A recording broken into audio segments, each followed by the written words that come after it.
everybody. Welcome back to The Late Show. Ladies and gents, my next guest is an actress you know from The Sound of Metal, Ready Player One, Slow Horses, and House of the Dragon.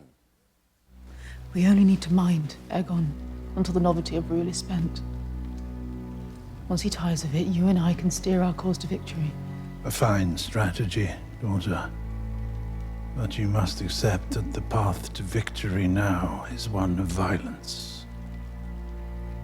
I know it. But that does not mean it must be wanton. Please welcome Olivia Cooke.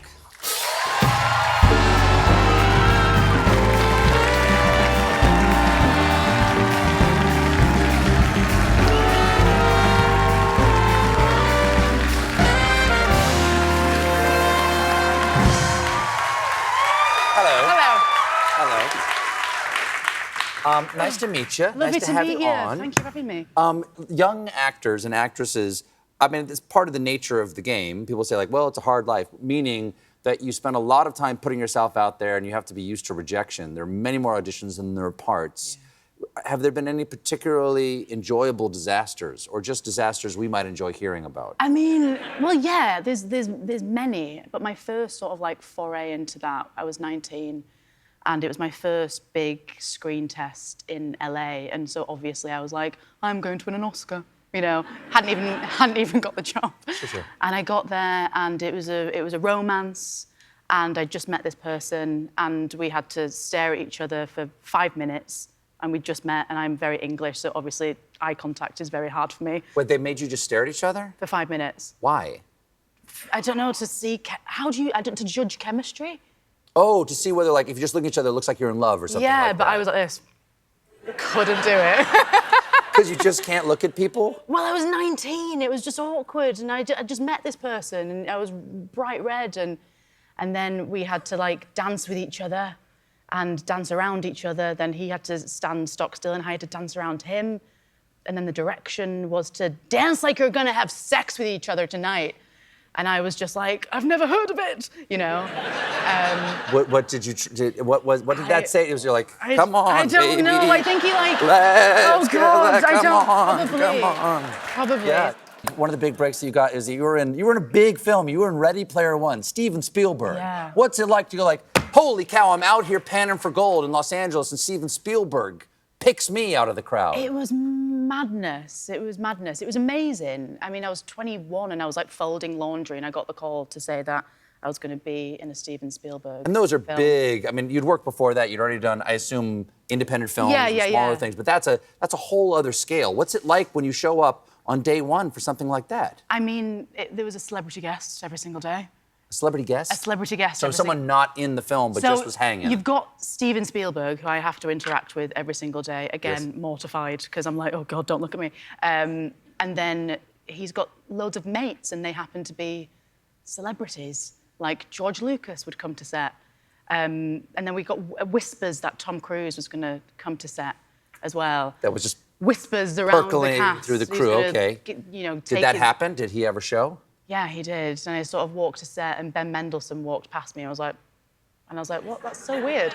And I got to set, and bearing in mind, I just want you to imagine what I was wearing. I was wearing a velour tight tracksuit that was all Velcro and like dots all over my face, and a head cam with two lights and like 4 cameras as well. Pointing at you. Only looking at me. And then I was like talking to my friend, and I see Tom Cruise just walk across the stage, and I was like, oh. And then I hear Stephen go, Olivia, come meet my good friend Tom Cruise. And I just went, and I blacked out. I completely blacked out. But apparently my friend ran to the top of the stage to watch this interaction, and apparently I bowed like a servant. Like boobs to knee, like bowed. And then just shook his hand and then came to. Wow. Would you say you had chemistry? I don't think so. I think it was void of chemistry. Okay. Now you're starring in House of the Dragon. Yes. Season 2 is coming out. Well, you ride a horse a lot in this series. Yeah. So did you ride before? No. Okay. I didn't think so. Because y'all sent over a clip of you learning to ride? Are you learning to ride for the first time? Yeah, that was me just getting comfortable with a horse. And you'd never been on a horse before? Maybe I'd gone on like a little pony ride as a child, Doesn't but count. no, it doesn't count, does it?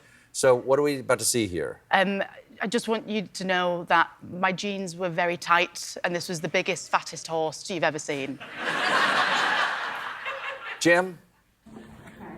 So, it's got reins and reins. Yeah, pull your jeans up good and proper. Oh my God.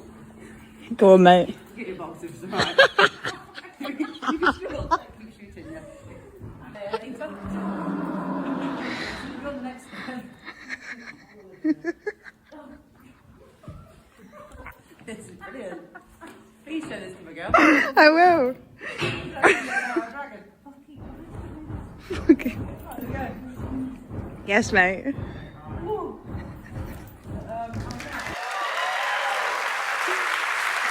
Well, for new viewers,